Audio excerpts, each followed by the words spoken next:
Hey, can you talk?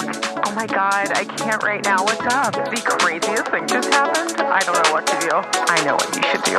Call into Southern Gossip. Talk about it with Stu.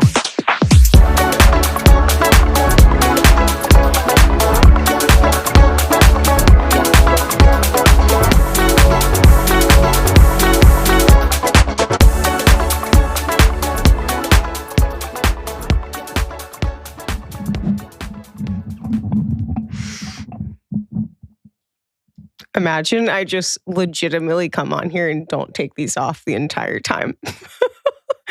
The entire episode behind sunglasses. How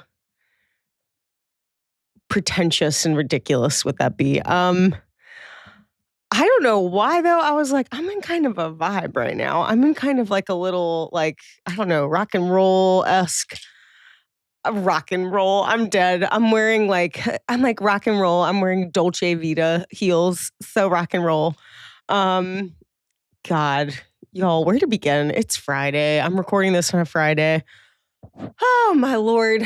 Oh, by the way, before I forget, I have a new addition here. I was thinking this might be kind of a fun thing to do as just like a little addition segment. Because y'all know I love a fit. And I was thinking, I feel like I keep getting questions about like things I'm wearing and stuff. So I was like, maybe every week I've got this mannequin, which if you're a creeper, you'll love this. I bought this mannequin so I can make all these freaking costumes every Halloween. So if I have to sew things or I'm like putting a look together, meanwhile, we record the episode. It's literally from the waist up. Like, who cares? But I think I'm also just like fulfilling my Project Runway fantasies. So buying this was kind of a hilarious investment.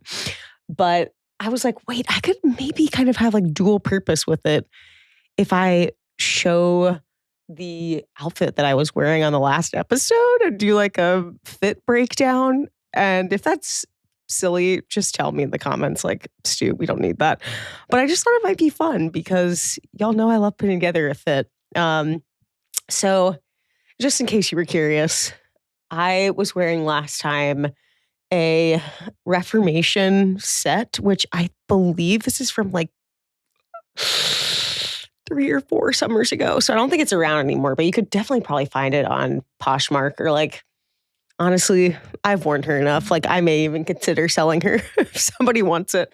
But yeah, it's like this like really pretty kind of lime greeny, they're kind of muted lime greeny 2-piece set. It's really cute. And then this is a Johnny Was, if you're familiar with that brand, denim jacket, and the back of it is sick.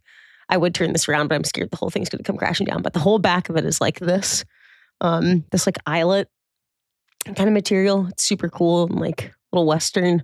And then this is a bag from Madewell that I would have worn with it if I was going somewhere. And then this is a necklace from TJ Maxx, baby. A lot of my jewelry is TJ Maxx, and I get more compliments on it than anything else. So always a Maxxinista. And then I think I put them down there, but these little like Anthropology heels, which I know I've had forever, but they're still being sold in stores because I saw them the other day. Why am I sitting like this? Okay. Anyways, I thought that could be kind of like a fun segment every week. Just to like put together a fit, you know, catch the little fashion vibe. Hi, my name is Stu. What is this podcast? It's now a fashion podcast. I am the host of this podcast, Southern Gossip, where honestly, my goal is to have you turn me on and just be like, oh, thank God. Like, it's time to vibe. It's time to unwind. It's time to kind of spill the tea and just like feel like you're giggling with your girls or your gays or your straight men if you're here. I know I said it before. I'll say it again. Hi, glad you're here. Not sure why you're here, but I'm really glad you're here because you are a demographic I would like to crack into someday. What else was I going to say? But yes, going back to what this podcast was designed to do is to go back to the original form of the word gossip, which really meant having somebody that was almost like I think the term was actually God sib. So somebody that was like a sibling given to you from the heavens. Oh my God, this person I can tell everything to, I can confide in. I have a legitimate friend in this person. They're not going to go spill all my secrets. They're a real friend and someone I can confide in. And that's who I want to be for my listeners, my sippers. By the way, you guys already know the drill at this point.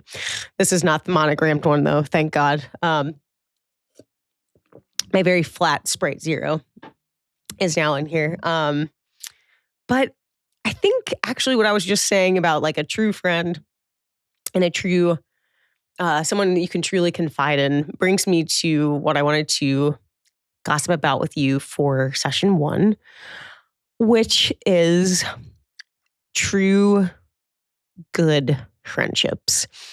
And the reason why I was thinking about this is because I've been getting lots of calls from people that are dealing with friends, and this goes beyond just friends. This goes into relationships in general, whether that's romantic, whether that's with your parents, your siblings, your friends, work acquaintances. This feeling sometimes where we gaslight ourselves into thinking it's okay to accept tit for tat behavior. And what I mean by that is, you know, those friends that you kind of just always feel like you guys are keeping score of like who, all right, I did this for you, so you do this for me. Well, she did this for me, so I have to do this for her. Those are not true friends. And I feel like sometimes we gaslight ourselves into thinking, oh, well, that's just how relationships go. That's just how, nothing can ever be perfect. Nothing can ever be always easy or steady. And I'm here to tell you, I beg to frickin' differ, because I have had, and knock on wood, the greatest friendships in my life. I feel like I'm incredibly lucky. But all of the people in my life that I would consider my tried and true, like core friends, people I've known for a really long time, or people that I met in recent years, but I consider them, somebody I connect with very easily. Easily is the operative word there. It's easy. Like there's not a ton of back and forth. There's not a lot of like checking each other. I had somebody that I was talking about this very thing with recently who was dealing with a friend, and this friend was going through something, but they had really only like hinted about it to this person I was talking with. And then there was like this moment where they just got berated with like a slew of texts, gotchaing my friend, saying, why weren't you there for me when I needed you? I told you about these things and you weren't there. I'm not going to open up anymore because it seems like when I do, you're not truly reciprocating. You're not really there for me.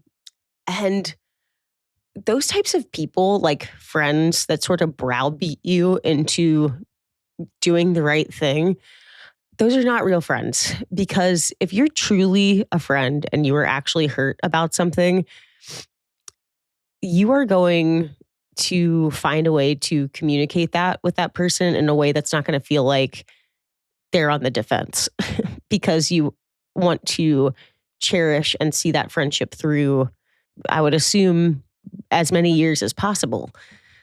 So people that kind of berate you and check you and keep score with you, I would really take a strong look at if they're the types of people that you want to keep in your life long term. And I say this because as I was talking to this friend who I consider somebody I have a very easy relationship with, I was just like, okay, but think about this. Like imagine if I was really truly upset with you because I realized you hadn't come to me and been there for me about something.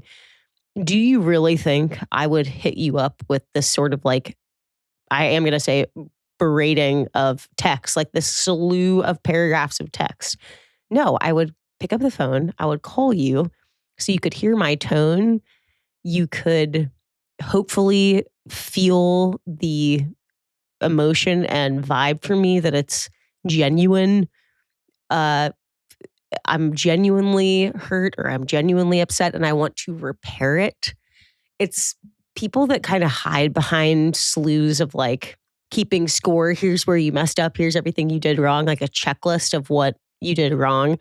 They don't care about seeing this clearly, don't care enough to really see this through like a real relationship where you ebb and you flow. You have to kind of figure out where the other person was coming from initially, take the time to understand that person is keeping it one-sided because they are insecure in themselves.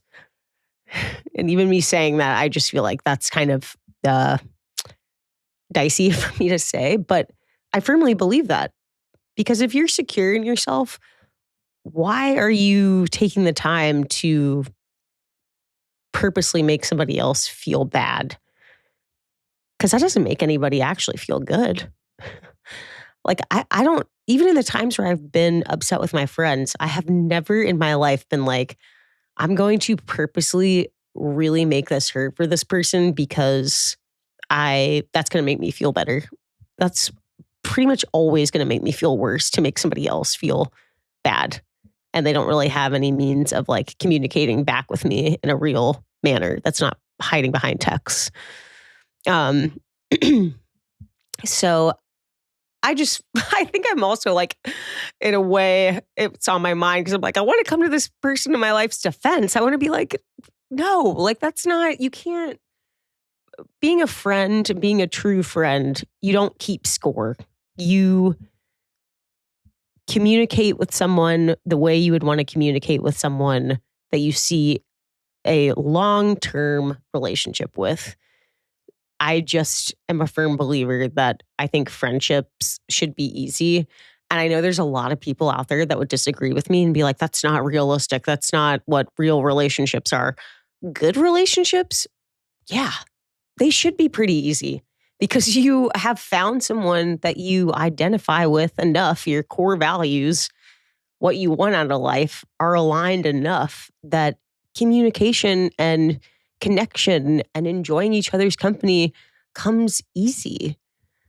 I really, it just irks me when people check their friends or try to gotcha their friends because it establishes some sort of like dominance in the relationship or something. Like that's just the fact that there are people that thoroughly enjoy making other people kind of feel like they're walking on eggshells or that they have to like come correct to the friendship is just so bizarre to me.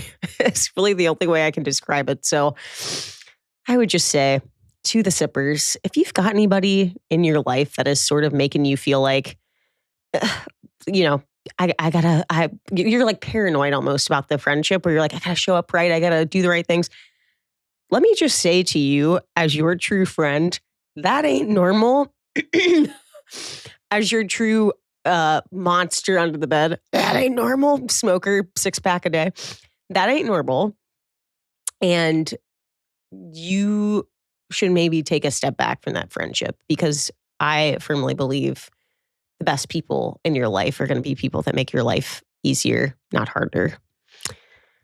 And so that's my session 1 for you guys. That's what I wanted to gossip about. I'm sort of still in like a little bit of a brain fog from my allergies. So I feel like that was one hell of a rant. But if I had a thesis, it would be friendship should be easy. Actually, that just made me think of Summer House. If you guys are Summer House fans, when Kyle's like, summer should be fun. Amanda, not fun. Friendship should be easy. Hard friendships are not fun. That didn't make any sense, but you know what I'm talking about. You know the feeling. When you're in a good relationship, things are just easier. Now, that's not to say like you won't have your times of hardship where maybe you guys aren't like seeing eye to eye on certain things, but if your relationship is just constantly like, who am I going to get today? I don't care if you've been friends for 25 years. That's not a normal relationship. That's not a normal friendship. And that has to stop. And I said not ship, but that ship also needs to stop or needs to set sail into another direction because life is way too short to have people make you feel like you are constantly showing up doing the wrong thing. Stand up for stand up for yourself and stand up for behavior being unacceptable and making you feel bad and having respect for yourself. Because at the end of the day, that's really also what true friendships are. It's people that see you, that respect you, and that know your core values and who you are as a human being deep enough to know that you probably are coming from a good place most of the time. And if you screw up once or twice or whatever, good friends also give you grace. They also forgive you. And they don't, after you've apologized, they don't wait for you to screw up the next thing to then berate you. So that is what I wanted to say. That is my soapbox that I am now stepping down from. And I'm getting a little hot under these lights. Give me 1 second. Hold on. That's kind of something I forget every time I record. I start and I'm freezing in the house because our house gets pretty chilly. It'll be 60, 69 degrees and it's cold. And then the second I start recording, I get a little what am I going to say? How am I going to say it? And then the lights hit and I'm like, okay, so now that's out of the way. Let's go to the hotline. Hi, Stu. I listened to Creep Time with you and Silas Dean, and it's amazing. And I just thought of something that I wanted to share. So I used to have a partner, if you will, that actually had split personality disorder.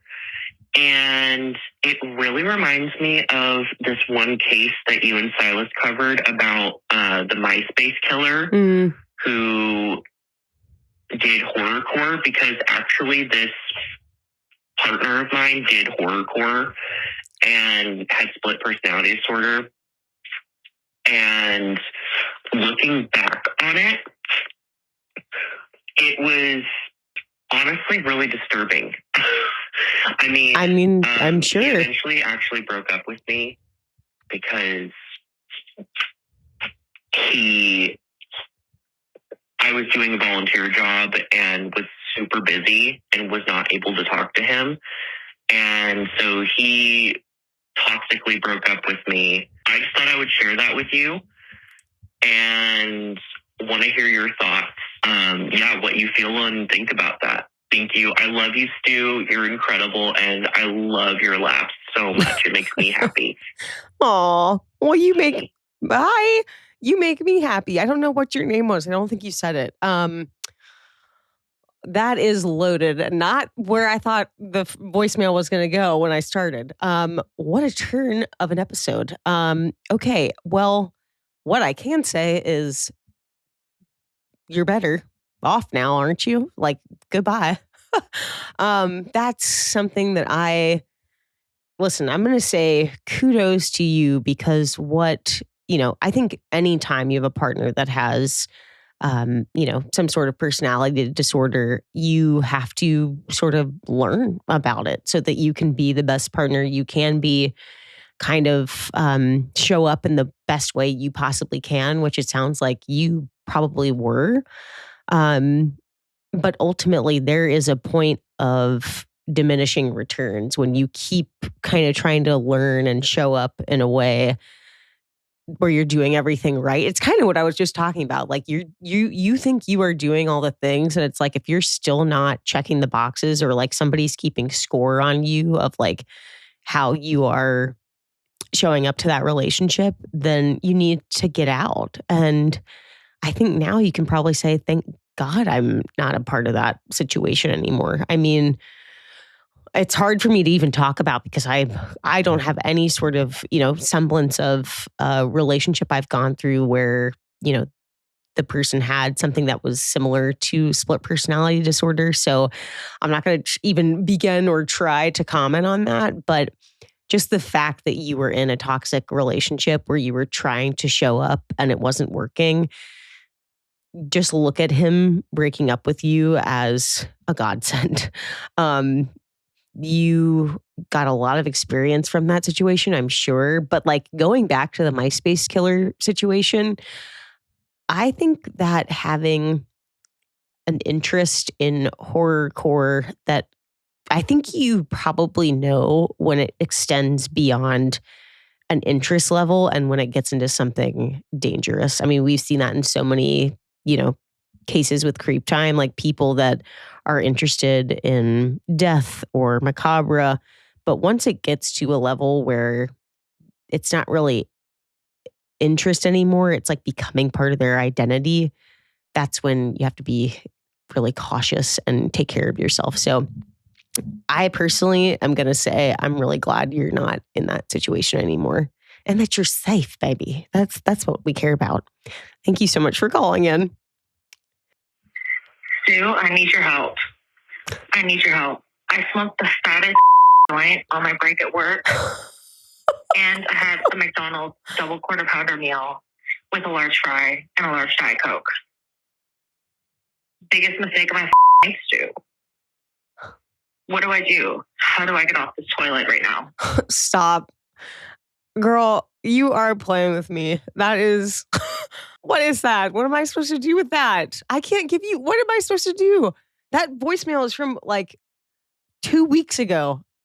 I'm supposed to be able to help you with things long term. That I know, I'm going to say a prayer for you right now that all went accordingly and that you were able to get off of said toilet or make happen, literally. My advice, had that been a live call, would have been you need to go ahead and quit your job.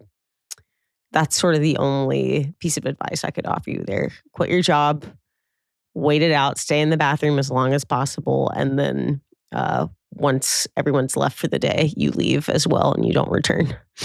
Y'all are trying me with these voicemails now. Hi, Stu. My friend Rhiannon turned me onto your show, and my name is Nick from Southern Maryland. Hi, Nick. I knew I had to call. First, I wanted to agree that when you said in the first episode that men turn the word gossip negative, because that's absolutely something they would do as a man. We love to gossip, but we don't like to say that we do. Secondly, I appreciate your honesty. Lives in a different country. Over time, his wife has been dissuading him from doing all the things he used to love, to the point that he has sacrificed his fitness for her. She's also been driving a wedge in between him and his friends. Well, naturally, now, whenever we get the chance to talk online, being so far apart, his wife will make it a point to be in the background loudly whenever he is talking to his friends. It has reached a point that if he is out of town talking to us, she will use the laptop that I gifted him to join our online chats to sit in and listen to what he says. Like, she will just be in there. And I'm not trying to be harsh. Like, I understand that, like, your partner comes first and all that. But it has started to reach a point where it is making me and some of our other friends uncomfortable with her just, like, joining and not joining the conversation. She'll just join in to be either in the background or to just listen in to what he says. And I was wondering if you had any thoughts on, like, what would be a good way to broach that to him, or if I should just write it off. Like, I've been knowing this guy for a decade, and it's just getting real hard to not want to be like, hey, man, what's going on here, you know? Either way, thank you. I love the podcast. First episode was great. Aw. Bye. Steve. Love you, Steve. Why do I want to do this right now and be like, your friend's in deep no, your friend is probably, though, in a controlling relationship, or it definitely sounds like it. I think what you're describing is him being basically like surveilled when he's doing stuff that is supposed to be fun and independent from her. And that's normal relationships. You should have things that you go do. Your partner should have things that they go do. So yes, I feel like you are well within your right if you did want to talk to this person. Again, though, I think I said this on the last episode. I think anytime you're dealing with people and their partners, you have to be super duper delicate about it. Especially, my friend, if they are in some sort of situation that sounds very controlling. Because what's probably been happening is for a while now, they have been, and I don't know, so I don't want to overstep here, but brainwashed may be too harsh of a word, but they have probably, I don't know how long he's been with her, or I'm forgetting what you said, but over the course of their relationship, I feel like what happens in a controlling relationship is that there's an erosion of controlling behavior, and it comes in small doses. And so by the time you are in the thick of it, it's been coming in such small doses that you don't even realize you're in deep. So with that being said, I think that I think what I might do is the next time y'all are online, maybe playing video games together or whatever, I don't know if you can see his partner or kind of like clock the behavior. I don't know if she's actually on the Zoom or the video chat with y'all and just sitting there. That is so bizarre. But I feel like maybe you can ask your friend, like, do you want her to be there, or does she really want to be there? Or maybe the better question is like, why is she there? Like, does she want to play? Like, does she want to be a part of it? Or is she, and then he's going to have to say, oh no, she just wants to sit there and watch. And if you're like, oh, does she watch because she's interested in it? He's probably going to be like, no, she just wants to be there. And then you can basically just be like, but why does she want to be there if she doesn't want to play? And she doesn't want to actually watch and engage? And then your friend's going to probably have to say, because there's a distrust there, or because she needs to be a part of everything, or whatever.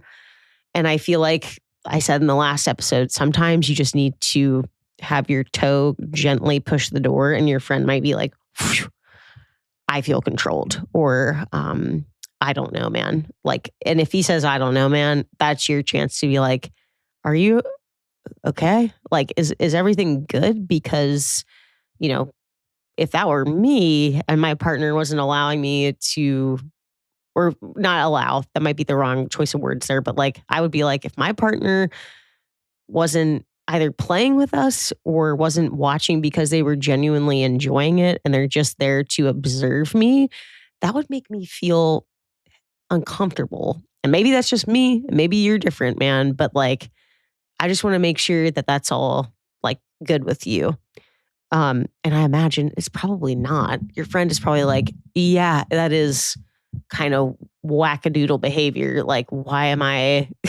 Because that's the thing, though, is when people are in the thick of those kinds of relationships, they forget like what is normal and what's not. And I hope I'm not coming off like too crazy strong about that. Like, I don't know if this is, I don't want to say it's any sort of like abusive relationship or anything, but it certainly sounds either controlling or like there's a codependency there. And either way, that's not good. And if this is your buddy of a decade, yeah, I think you can definitely, I think you should not write it off, because when people are in controlling situations, again, I do think as a good friend, like you have a duty to at least invite a conversation in about, do you need help? Or like, do you need me to like be there for you to kind of at least get the claws a little bit loosened out of your friend?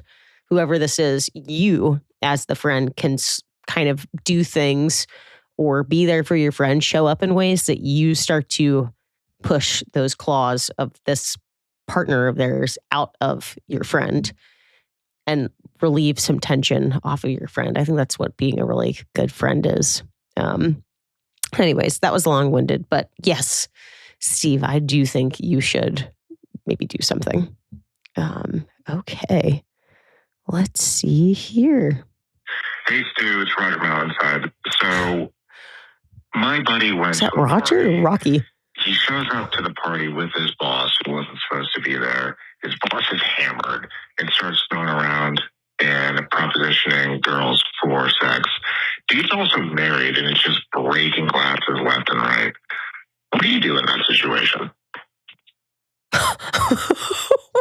Okay. The hard stops on some of these are killing me.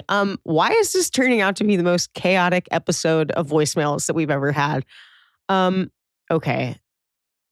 You're at a party, your friend shows up with their boss. So that's already like, what is that vibe? Because either the boss is going to be cool and it's like, oh, it's my cool, chill boss. And like, what a fun vibe that they're at the party, but you still kind of have to be on your toes. Or it's what you're saying, which is that the boss gets there and is hammered and is hitting on girls and propositioning them for intercourse. Yeah, that's, I think, when you go to your friend and you say, maybe you and your boss can like go to the bar, you can put him in an Uber and then come back to the party. Because like as a good friend, you of course like don't want to make it weird between your friend and their boss because they're the one that's going to have to, see them Monday morning. But yeah, that's super. I mean, listen, if somebody is propositioning young girls for anything sexual, get them out of there. That's creepy. And you should tell your friend, and really it should be on your friend to get them out of there since they're the one with the relationship. What a bizarre situation. God, that is really just also for the boss. It's like, what are you thinking? Like, and what's going to be really weird is if your friend shows up to work on Monday and the boss is like, hey, like fun party, like as if nothing happened. That is super weird. So yeah, I am really sorry about that. I'm sorry for those girls. My God. But yes, I would just say in that sort of a situation, you grab your friend and you're like, yo, your boss is being creepy, but obviously it's your boss. I don't want to do anything to rock the boat or mess up your job. So why don't you get them out of here for a little bit and then come back? Also, if you're the host of the party, you can do whatever you want. You could kick them both out, but I would just say it's your friend. And also it's like, you have to remember they're with their boss. So they're trying to probably do everything that they can that they think is right to like be in their sort of subordinate role to that person. As much as I hate saying that, but it's like, even if you're at a party, you still kind of assume that role because they're your boss. So yeah, I would just say what I already said, which is just get them both out of there and tell your friend to come on back later. Also, so you can get the scoop and ask what the hell's going on with the boss. Thank you, Roger, or I think you said Roger, but in the transcript, it's showing up as Rocky Mountainside, which that sounds like an alias, but if that is your real name, Roger or Rocky Mountainside, I'm obsessed with it. So that's amazing. Oh my God, Stu, hi. Oh my gosh, keeping this under a minute is going to be the challenge of a lifetime, but here we go. So I'm like obsessed with your accent. In a super toxic relationship. My name's Alyssa, by the way. Hi. Hi, Alyssa. I was in a super toxic relationship for like the longest time, literally 6 years, and now I'm single, and I found myself catching feelings. Like, so basically my friends were all like, oh, go out for drinks with like a bunch of random guys, just put yourself out there. And I totally am, and I'm loving being single, but I've totally got like attached to one of the guys, and I'm just wondering, how do I pull back from that attachment? You know what I mean? Like, I feel like I need to be single for a little bit longer, but I also obviously don't want him out of my life. I just feel like I'm doing too much too quickly, and I just don't want to get hurt. I'm also supposed to leave the country in like September, so that's an added little fun fact. So help a girl out. Anyway, I love you so much. I'm so excited for your new show. Anyways, bye. Oh my God, I'm obsessed with you, Alyssa. Your accent is just like amazing. I think, is it Australian or is it British? Help me. Help a girl out, in your words. This is tough because you were leaving the country. You also want to be single for a while after coming out of something long-term, which I totally understand. But here's the fact of the matter, is that if you're catching feelings, then you obviously really like this person. And I think it is silly to just cut yourself short of like a genuine human connection because you have a timeline and you have this kind of, first of all, a real timeline, which is that you're leaving the country, but a made up timeline in your head of like, okay, I need to be single for, X number of months or whatever before I try to date again. I'm just a firm believer in like, go with what feels natural. And if you like him because you really, really like him, that's not going to change based on you being single for another, 3 or 4 or 5 months or whatever until you're about to leave the country. So I definitely, when it comes to these two things, like you being single for long and then you leaving the country, the being single thing, I would say kind of just forget that because you don't have to, just because you're catching feelings and you want to kind of spend more time with him doesn't mean that you have to like become his girlfriend immediately. I would say keep chasing him, keep chasing the feelings with him, but definitely keep going on other dates. I think that's really important is to keep testing out. And you sound young too. So I'm saying this also because if you are young, this is the time when you are single. As you get older, you've got to keep going on dates to like figure out what you like and what you don't like in certain people. And so, yeah, I would say just keep dating in general, but keep nurturing that relationship with this person, this guy that you really like, because you don't want to just cut that off because you're giving yourself some like arbitrary kind of deadline or whatever. You continue chasing that. But what I will say though is that you are well within your right to protect yourself if you're going to be out of the country or moving out of the country. Because the fact of the matter is long distance relationships are so hard. They are exciting and fun because you get to like think about, oh my God, I can't wait to be with this person. I can't wait to be with this person. Then you have that time and then it goes away. And like, then you start the whole cycle up again.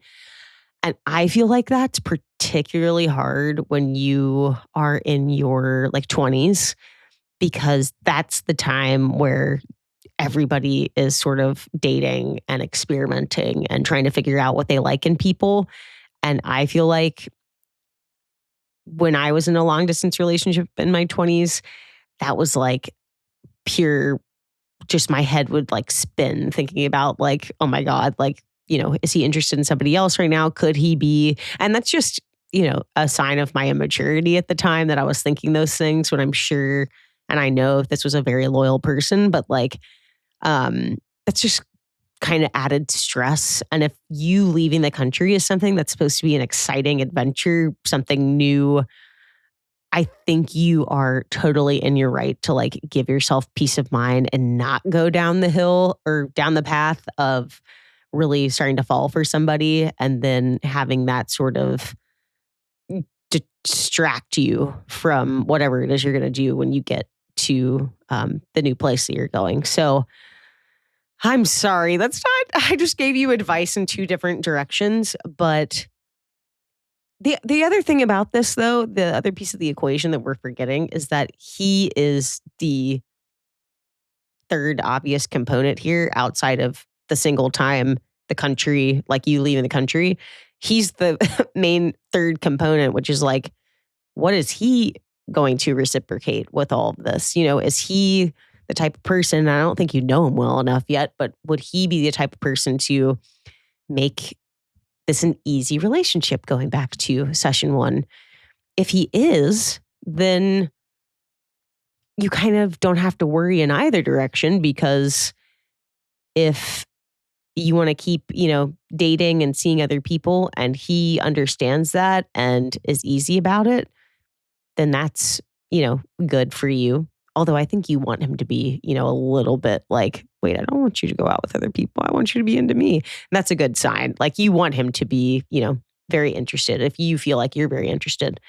And at the same time, if you do start going down that path and you guys find out like, oh, this is great, like we're vibing, we really like each other, then if you are going to leave the country, he's going to be the type of person that will make that easy and will make that an easy decision whether you want to continue to see him or not after you start traveling.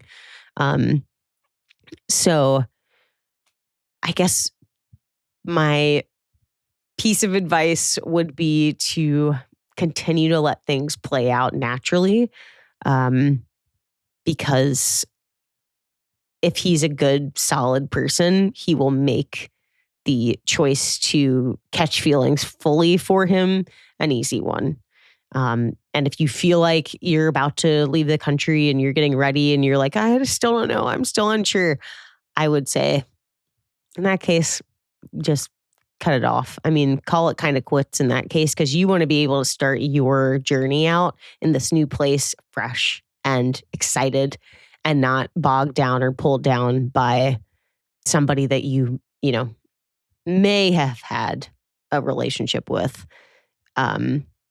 Just speaking also purely from somebody that was in their 20s, like that's just a time where you should not be feeling bogged down. You should be as free as you possibly can be. But again, it just depends on if that person is going to make that easy for you or if they're going to make it hard for you. All right, I think we have time for one more. Hi, Stu. My name's Alessandra. I don't know what to do. I just was recently married, and I can tell that my in-laws really want a grandchild. It would be their first grandchild, and I feel a lot of pressure, but I'm just not quite ready yet. What do you think? Should I just bite the bullet and go for it, or hold my ground and stay a little longer? Oh, Alessandra, I feel like I'm going to come out of the gate swinging with this answer because you sound so sweet and pure. Screw what your in-laws say. You are on your own fertility schedule. You are on your own time. They don't get to decide that. That is between you and your partner. So like even you saying like, should I bite the bullet and just go ahead and do it? No, I would be like, full stop. Like if you were with me right now, I'd be like, sit down.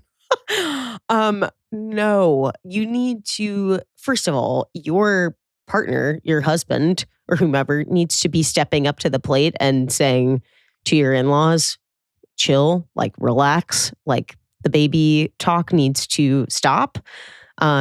Because this is it's supposed to be your time with your husband or partner to enjoy this ride together of life. Like you having a child with him is going to be one of the most beautiful, hopefully beautiful experiences of your life. And you do not want to start that out feeling pressured or having it colored with this like air of it not really being your choice. Like that is so that's so unfair to you and your husband, but really that's super unfair to you to feel any sort of pressure because it's your body. It is your fertility and your schedule and your life. So you need to just do exactly what you feel like is right. And you will know the time. And in the meantime, I would seriously sit your partner down and say, I love you. I love your parents, but I can't take any more of the baby talk and the pressure to basically like you have pressure to perform. That's not, you don't need to be performative in your marriage. You need to be just showing up as yourself every day with your partner, and the timing will be right when it's supposed to be for you guys to have the kid together. But thank you so much for calling in, and call back and let me know how that goes, because I'm curious about that one. Well, what a wild ride of an episode this has been. I will just say before I go into session 3, please keep calling in. Keep calling the hotline 413-351-4677 GOSS. Call in with your tea. Call in with, I would love to get some more questions specifically about sex and dating. Fashion would be awesome to give some advice about. anything, honestly, but keep calling in with your tea, your hot goss.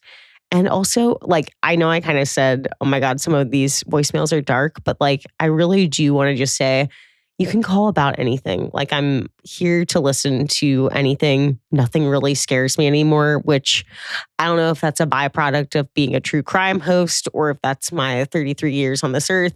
But truly, like, I want to be a good friend and confidant and whatever form that takes. I'm happy to listen to you. So please call in.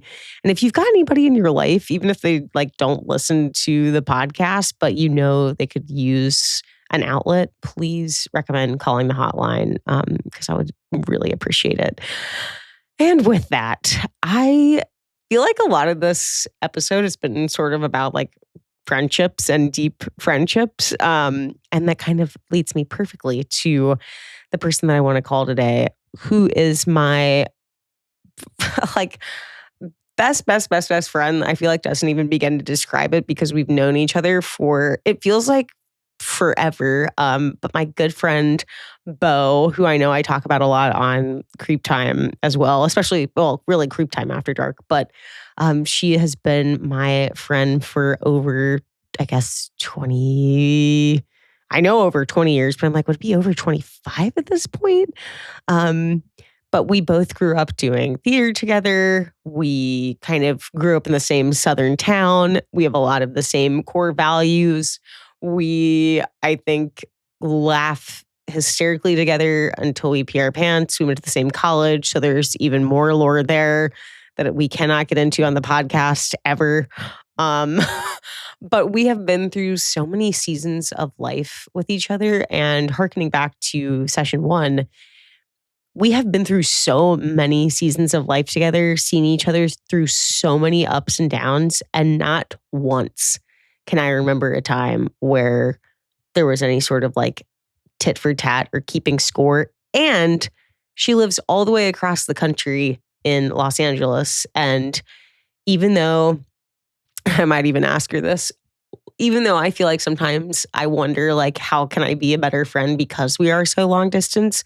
When I do see her, when we do get to talk, it's like no time has passed and there's never that like hiccup. Like we just kind of pick right back up where we left off, which I think is just like one of the greatest joys of my life. Like it just makes our relationship so fun and again, easy.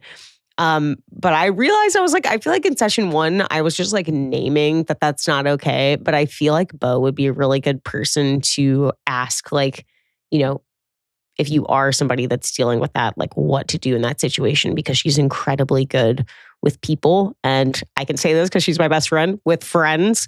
So I think I'm just going to put her on the spot and make her do my job, which is give advice about, and I'm sure I'll come across needing this advice, even though I don't need it right in this moment. But I think it's such helpful advice in the future, just what to do when you're in, you know, some sort of a relationship where everything feels like you're being, you know, kept score of or kept track of. Where what to do when you're in a relationship where it feels like everybody's keeping score. Also, this contact photo of her is incredible.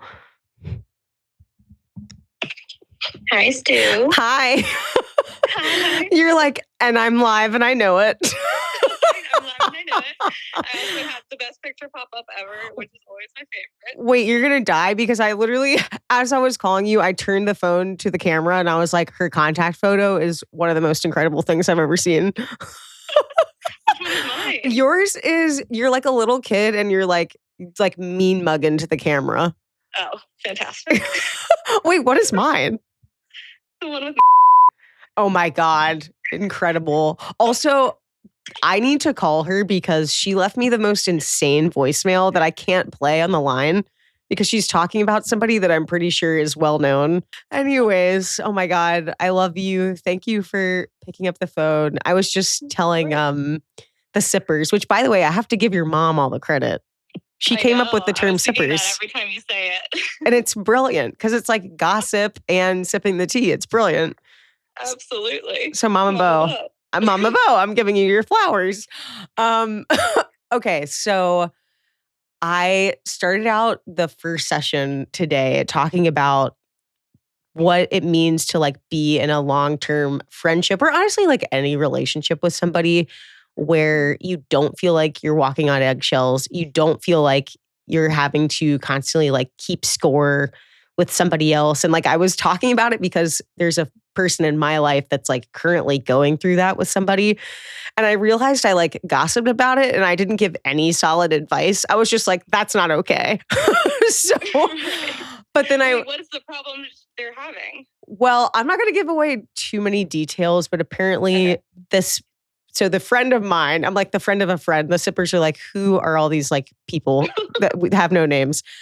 But the friend of mine has a friend where I guess they like kind of they're going through something health-wise and didn't like reveal a ton of information about it and then sort of like berated my friend about not being there, even though they like didn't have all the details. Like they were keeping their cards kind of close to their chest. But then my friend was like, wait, I didn't even know like any of this was happening. Like, and now I feel like I've messed up as a friend, but I also like didn't have all the details. And I was telling this friend, well, it really doesn't matter because I feel like true friends don't keep score like that, or they don't like take you to task. And I was telling the sippers before I called you, I was like, the reason why I want to call you is because in all of and I was trying to remember, I was like, has it been 25 years of friendship at this point? Oh, we're not that old, are we? I think it's 23. 23. Okay. Phew. We haven't hit the we haven't hit the quarter of a century mark. Wow. But I was saying to them that you obviously are like one of my dearest and best friends, and I love you more than anything. But I love you. But you live all the way across the country. I feel like do the best we can to keep in touch. We stay in touch, but even when we sort of like aren't maybe as, there for each other as we once were when we were power texting in college, like we've never kind of, I guess, held each other to task like that. Like I can't ever think of an instance, and nor do I want friendships like that. So anyways, my very long-winded way of asking, because clearly I'm just saying it's not okay, but like, what would you say to somebody that is going through that with a friend? Like, how do you approach the topic of like, I'm sorry that I'm not showing up the way you want me to, but I didn't know, sort of. Yeah. I mean, I think that's the crux of the issue, right? Like they're not talking to you about the issues. I think with like certain friendships, like you can feel like misunderstood and not like heard, but you have to kind of like put perspective on like, what are you giving the other person? And so maybe it's that person just kind of like going back, like, are they calling them a lot? Like, are they checking in on them? Like, maybe that's what they're desperately asking for, is just for like some attention and like they're craving that. And not that that's like the healthiest way. Cause I think like, we all have lives going on. We don't always know what's going on. And like that person should be the one to reach out. But if you value that relationship and you want her to be a part of your life and you want to understand, I think like you just have to do the due diligence to like put the work in and be like, look, I'm here for you. I'm so sorry I didn't understand. I had no clue you were going through that. What can I do to help you like navigate this? Yeah. Because it's like, it's so much about like people not feeling heard and understood. And like, I've been like, I have like a work friend that's like been a whole thing where like, we're not on the best terms and we're like have a friendship outside of work. And it's tough because it's like part of it's like the work dynamic. So it's not a totally normal friendship thing. Yeah. But it's like, I didn't know what was going on because she didn't tell me. Yes. And then it's like, I have to be like, okay, I totally hear you and I totally respect that. But like, what can I do? Like, I want to make this work. I want to fix this. And so I think you have to kind of figure out for yourself, like how much you value that friendship and how much you want to put in the work. Yeah. And then like make a point of trying to. Yeah. I feel like that's the point you made that I hadn't really even thought about, is sometimes it really just comes down to like people just want attention, which is probably not the healthiest thing to have as a dynamic of a relationship. But that sometimes is kind of what it is. But like, when do you think is sort of the point of like diminishing returns, like where, I don't know, it sounds like for this friend of mine that this is like a repeat pattern where it just constantly feels like they're like screwing up in this person's eyes. They're never doing the right thing. And I guess I don't know, how would you communicate to the person like, hey, I feel like I'm kind of constantly walking on eggshells, but like not losing your power in saying that, or can you? I mean, again, it depends on how much you, like, if it is truly one of your best friends, like you can go to them and look like I feel like I'm having trouble being honest with you because I feel like your content, this maybe sounds bad, but it's like, I feel like you're attacking me. And so obviously we would rework that and rework. Yeah. But like, it feels like I can't win. And it's like, how can I, like, I don't want to have this dynamic between us, and I care about you and I like want to be there for you, but I don't think I totally understand. And so help me understand. But I don't know. The diminishing returns thing is tough because it's like, people fall out of your life sometimes. And like, it's tough in the moment, especially if it becomes like a bigger like friendship breakup. But I think you can just, I don't know, you kind of have to acknowledge like what they bring to your life. And if it's all negative, that's not a great like friendship. You know, I mean, I think like, sure, it's worth putting in the work, but it sounds like your friend already has. Yeah. So I think it's just like kind of, I don't know. And are there mutual friends between you and this person? Like, will you have to see them regardless? Like, is it worth just like mending fences just for the sake of like everybody else? Yeah. I feel like it just kind of takes me back. And I feel like this was like my thesis basically in the first session, but I was like, good relationships should be easy. And like, I feel like anybody that tells you otherwise, like, oh, like that's just normal friendships. Like, yes, normal friendships or relationships ebb and flow, but you don't need to feel like you're constantly on the defense. And like, I think that that's what I was trying to hopefully provide some advice about. But it seems like we're coming to the same place where it's like, is it really worth it? And if it's not worth it, like protect your peace, like get out.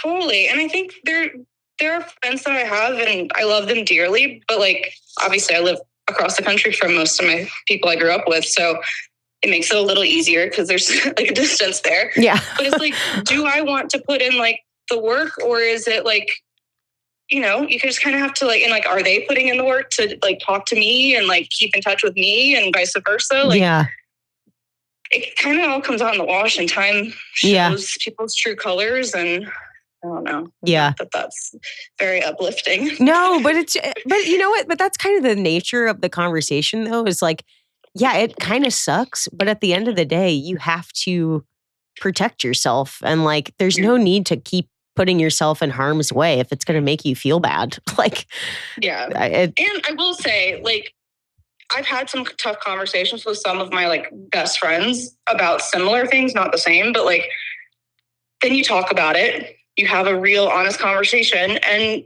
if it's meant to be someone that's still in your life, it'll be fine. Yes. It's kind of like with a relationship. It's like, if you have those tough conversations, it'll either end in a breakup or it'll end up like keeping you growing forward and like continuing on in like the best relationship. So, I don't know. Yeah. That's really hard. No, I mean, it's hard, but I think it's easy. it's easy. The solution is easy at the end of the day, which is you either have to like confront and ask for complete honesty in that friendship. Because I feel like that's also part of it, is like when people are berating you, they're not actually being honest with you about what they need. They're just like testing you and like catching you. And like, that's not true friendship. So anyways, I agree with okay. that. I feel like you just given me the ammo to call my friend and be like, you need to break up with that friend. Yeah, or at least like, be like, look, like just talk to her honestly. Yeah. I mean, as much as you're willing to put yourself like in an emotional spot, and then to go from there. If it's up to them how they react to it. Yeah, exactly. You just be honest, and you have to see how they reciprocate. That tells a lot. Yeah. Exactly. Okay, so when am I coming to LA? Now that that's over. I know. For you. He wants a visitor. Oh, your little kid. To the sippers is her little kitty named Pippin, who I adore. Who also I feel like the window for you. I'm like I also have known almost a quarter of a century at this point. Oh, he's only 13. Don't age Oh my him God, like I know. that. I know. I'm sorry. Oh my God. Well, I love you so much and thank you for taking my call and thank you for always being just such a easy friendship and it doesn't matter that there's 3,000 miles. I feel like it's always just easy and happy and hilarious and it's the best. Yeah. It's like anytime we're together, it's like old times. Yes. Yes. I will say before I let you go, I was like, this is a friend that has seen me through. And then I started talking about college and I was like, we can't go there. You gotta have a whole nother podcast for that. I was like, when I start doing premium episodes, I'll have you back and we'll just talk about college escapades. Exactly. Behind a paywall. Yes. Oh my God. Okay. I'm going to let you get back to your day, your big girl job. And I love you. Thank you. And I'm so proud of you always. Oh my gosh, same. I'm so excited. I've been loving the podcast. So Oh, congrats. thanks. Hey to the sippers. Oh. Thank you for having me. The sippers and the premium sipper, which is your own mother, Mama Bo. The supreme OG sipper. Yeah. Okay. I love you so much. Love you. Okay. Bye. Oh my God. I just cut her off. She was about to go, bye. Can't even hit that pitch. My God. Y'all, when am I ever going to get my voice back to normal? Or is it just permanently going to be here? This is going to be such a interesting episode. It's like if I could describe the energy behind this episode, it's like, stick it to the man. Get toxic people out of your life. Life is way too short to waste it on people that make you feel like you were constantly doing the wrong thing. I know that you don't know my friend Bo personally, but it is always like that. It is always that easy and that happy. And that's not to say we're delusional. We're both criers. We certainly have had times where we're like, oh my God, I'm going through hardships and all that, but we're there for each other. And the hardships are never between us. They're with, external factors in life. It's so much deeper than ever. I think that's actually what I'm trying to say. To button this all up, even though I know I've gone on a million tangents, to have a friendship with someone where it is constant tit for tat and keeping score is an incredibly shallow relationship. Because if that's what they care about is taking you to task, that's not going to be a deep, solid friendship where when you're going through the thick of things in life, you turn to that person for wisdom and you turn to that person for a boost or inserting a little bit of courage and bravery into your life when you're going through those things. You want people that support you, that, like my friend Nash said last time, buoy you up. And even when I have had friends that maybe aren't showing up for me perfectly, also having the general understanding that life is not all about me, that they're going through their stuff, and to be cognizant of that and to show grace. If that's the two words coming out of this, is easy and grace. Easy relationships and granting people grace, I think, are the way that you have a happier life and better relationships. So with that, y'all, what am I going to do this weekend? Oh, I'm going to a music festival. Maybe that's part of it. Maybe I'm just like, I can't wait to let loose and I'm letting out some of the energy right now. But y'all comment, let me know what you thought of this episode. Let me know what kind of voicemails you enjoy the most, what kind of advice you enjoy me giving the most. I want to start asking for those types of calls more and just what kind of content you're enjoying the most so I can keep it up. But until then, let me just say, keep on sipping. I think I got to get a Southern Gossip Tervis tumbler at this point. It says keep on sipping or something. And with that, bye y'all.